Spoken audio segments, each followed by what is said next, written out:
There's one body. Oh my God. Oh, that's the lady. Yeah. Wow. Really sad. Yep, it's her. Wow. How you want to? It was the young one. And the whole day was crazy. Are you okay? Right? Yeah, I wasn't living there. My niece and her kids was in the house. That's Four what I'm kids. saying. Four kids. Guns in her face? All right? Wow. Yeah, guns in her face. Did they bring them out? Yeah. Is everybody okay? I remember. What? Yeah, they out the room. Oh my God. What's going on? Yeah, that's the family member. Yo, look at the crib. This was the moment cops were finally able to take the shotgun out of the gunman's hands. The standoff ended in front of his house. The suspect actually came out the house ready for war.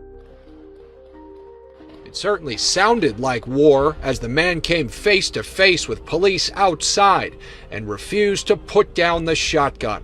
I just took cover, you know. I didn't want to get hit by cops. I saw the cops aiming their guns and I was like, holy Jesus. It started just before noon with a 911 call from a home on Ocean Crest Boulevard. The caller stated that her husband was armed and had a history with mental illness, and he quoted, kill them. The woman rushed out of the house after hearing a gunshot in one of the rooms. She also saw a body on the bed. Additionally, she told the responding officers to be careful because her husband has a shotgun. As the NYPD's emergency service unit prepared to go in, there was an explosion. Emerging from the burning house was the woman's husband in a tactical vest with additional ammo. After failing to comply with repeat commands to put his hands up and still armed with his shotgun, officers destroyed their weapon and struck the subject. At least 35 evidence markers on the street where the shell casings were scattered. They basically did what they did, and they protected whoever was in this neighborhood. 2 family members, however, could not be saved. Police say they were found dead inside the gunman's home, now charred from the fire. I did know the family. They were pretty decent people. They were nice people. You know, I wasn't close to them, but, you know, I always did get unsettled by his glares every time I said hi to him and his mom, and he would just stay silent. On what began as an ordinary Saturday morning in the quiet seaside neighborhood of Far Rockaway, Queens, a family tragedy unfolded that would leave 2 women dead, a home destroyed by fire, and a community searching for answers. By the end of the day, authorities would accuse 33-year-old Kegan Thomas of murdering his mother, 56-year-old Clemer Ponce, and his younger sister, 28-year-old Selena Ponce, before barricading himself inside the family's burning home and emerging armed during a confrontation with police. Welcome to True Crime Diaries, where we uncover the facts behind real crime cases. If you enjoy factual true crime cases, subscribe and turn on notifications so you never miss a case. Viewer discretion is advised.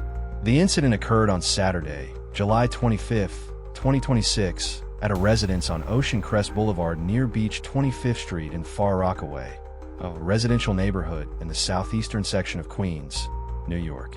According to investigators, the first indication that something was terribly wrong came shortly before noon, when Thomas's wife placed a frantic 911 call asking for immediate police assistance. During the emergency call, the woman reportedly told dispatchers that her husband was armed with a shotgun and feared he intended to kill someone.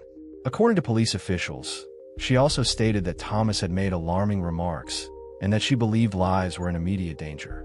As officers rushed toward the residence, they had little information beyond the urgent warning that an armed individual remained inside the home. When officers arrived, they encountered Thomas's wife outside the residence. Police later said she informed them that she had heard a gunshot from inside the home and had seen what appeared to be a body lying on a bed. Those statements immediately elevated the incident from a welfare check to a potential homicide scene involving an armed suspect who had barricaded himself inside the house. Recognizing the danger, responding officers established a security perimeter around the residence and requested assistance from the New York City Police Department's Emergency Service Unit, ESU, a specialized tactical team trained to respond to high-risk incidents involving armed suspects and barricaded individuals. Officers attempted to establish communication with Thomas from outside the residence. hoping to bring the situation to a peaceful conclusion. However, investigators say repeated attempts to contact him were unsuccessful. As tactical officers prepared to intervene, the situation escalated dramatically. According to police, a powerful explosion suddenly erupted from inside the residence. Moments later, flames engulfed much of the home, sending thick smoke into the air and forcing authorities to evacuate neighboring houses as firefighters responded to contain the blaze. Investigators have not publicly disclosed what caused the explosion, and that aspect of the investigation remains under review. Only seconds after the explosion, police say Kegan Thomas emerged from the burning residence carrying a shotgun. Authorities allege he was also wearing a tactical vest and carrying additional ammunition. Officers repeatedly ordered him to drop the weapon, but investigators say he refused to comply. Believing there was an immediate threat to officers and nearby residents, NYPD officers opened fire, striking Thomas before taking him into custody. Emergency medical personnel treated Thomas at the scene before transporting him to a hospital. Police later stated that he remained in critical but stable condition and was expected to survive his injuries. Because of his medical condition, his arraignment was postponed until he became physically capable of appearing in court. With the suspect in custody, firefighters and emergency personnel entered the burning residence to search for additional victims. Inside, they made the heartbreaking discovery of 2 women suffering from gunshot wounds. The victims were identified as Clemer Ponce, 56, and Selena Ponce, 28. Emergency responders pronounced both women dead at the scene. Authorities later confirmed that they were Thomas's mother and sister, and that both had been living at the Ocean Crest Boulevard residence. The New York City Office of Chief Medical Examiner was tasked with conducting autopsies to formally determine the causes and manner of death. While police have publicly stated that both women sustained fatal gunshot wounds, investigators have not released additional forensic findings, including the number of wounds or the precise sequence of events inside the residence. The tragedy extended beyond the loss of human life. Authorities also reported that the family's dog and cat died from smoke inhalation after becoming trapped inside the burning home. As firefighters battled the blaze, neighboring homes were evacuated as a precaution due to the intensity of the fire and concerns about additional explosions or structural collapse. Once the scene was secured, homicide detectives and fire investigators began processing the property. Detectives spent hours documenting evidence, photographing the scene, recovering firearms and ammunition, interviewing witnesses, and reconstructing the timeline leading up to the shootings. Fire investigators also worked alongside homicide detectives to determine whether the blaze had been intentionally set or resulted from another cause connected to the incident. In the days following the tragedy, prosecutors filed an extensive list of criminal charges against Thomas. According to the NYPD, he faces 5 counts of murder, attempted murder, arson, criminal possession of a weapon, and 2 counts of aggravated cruelty to animals. Court records indicate that authorities believe the evidence supports multiple homicide-related charges arising from the deaths of Clemer and Selena Ponce, as well as additional offenses related to the armed confrontation and destruction of the home. One of the many unanswered questions surrounding the case is why the killings occurred. As of the latest official updates, investigators have not publicly identified a motive. During an NYPD briefing, Assistant Chief Christopher McIntosh stated that the 911 caller reported Thomas had a history of mental illness. Good afternoon. I'm Assistant Chief Christopher McIntosh, the Command Officer of Patrol Bar Queens South. I'm joined today with Inspector Paul Muglio, the Executive Officer of Force Investigation Division, and Captain Sean Finnegan, the Operation Commander of the Detective Bureau Queens South. I'm here today to provide you regarding an officer-involved shooting which occurred earlier this morning in the Far Rockaway section of Queens. Today we are reminded of the dangers officers encounter every day when they put on the uniform and answer the call for help. The information I'm about to provide you is preliminary and is subject to change.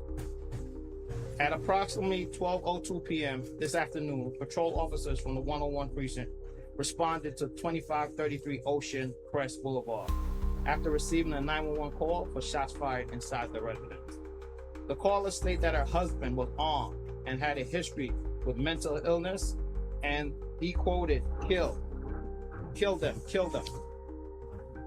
When the officers arrived on the scene, they encountered the subject's wife outside of the residence. She told the officers that she heard gunshot in the room, walked into the room where she heard shots, and she saw a body on the bed. She immediately ran out of the residence and called 911. Additionally, she told the responding officers to be careful because her husband has a shotgun. The patrol officers on the scene requested emergency service and additional support and established a safe perimeter. While waiting for the emergency service, patrol officers tried several times to call and establish a conversation with the subject. At approximately 12 p.m., ESU arrived on the scene. As ESU was preparing to make entries into the residence, at approximately 12:15, a large fiery explosion erupted from the house. Within 15 to 20 seconds of the explosion, the subject emerged from the house, armed with a shotgun, while wearing a tactical vest with additional ammo in it. Officers issued numerous verbal commands for the subject to put his hands up so he could drop the weapon. After failing to comply with repeat commands to put his hands up and still armed with his shotgun, officers destroyed their weapon and struck the subject. Officers took the subject into custody and rendered aid. He's currently at Jamaica Hospital in critical but stable condition. Responding officers were taken to an area hospital. Further investigation, 2 deceased family members were found in the residence and are pending identification. Officers are still determining the exact cause of death for both family members. Our officer did not stop responding after the subject was taken to custody.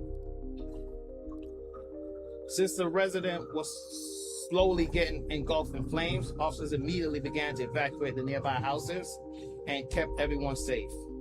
The subject is a 33-year-old Kegan Thomas. He has no criminal history or documented history of mental health with this department. This incident was depicted on body-worn camera footage and is being investigated by the Force Investigation Division. Again, it cannot be overstated that the bravery of the officers who respond today, they respond to a 911 call, not knowing what's waiting for them, and they ran toward the danger with no hesitation. Thank you. All right, folks, we're going to do some on-topic questions about this incident. We'll start with NBC. Do you guys have any idea what type of explosives were? Still pending investigation. Any other questions? We'll go over here. You said that the officers who were here waiting for ESU, they tried to establish some sort of dialogue with the suspect at that time. Were they able to, and was anything said between the subject and the officers? They were not able to establish any dialogue. Did the subject say anything else in the course It's still pending investigation. Any other questions? Thank you, everyone. Appreciate it. However, police also clarified that the department had no documented history of mental health interactions involving Thomas and no known criminal record in its databases. Officials have emphasized that the statement from the 911 caller is only one part of the investigation and does not establish a medical diagnosis or explain what ultimately led to the shootings. Public records and police statements indicate that Thomas is a military veteran, though investigators have not suggested that his military service played any role in the events of July 25th. Authorities have urged the public not to speculate while detectives continue gathering evidence, interviewing witnesses, and reviewing forensic findings. The deaths of Clemer and Selena Ponce sent shockwaves through Far Rockaway. Neighbors described the family as familiar members of the community and expressed disbelief that such violence had occurred on a residential block where many families had lived for years. As emergency vehicles filled the street and smoke rose above the neighborhood, residents gathered behind police barricades, trying to understand what had happened. Although the criminal charges outline what prosecutors believe occurred, the investigation remains active.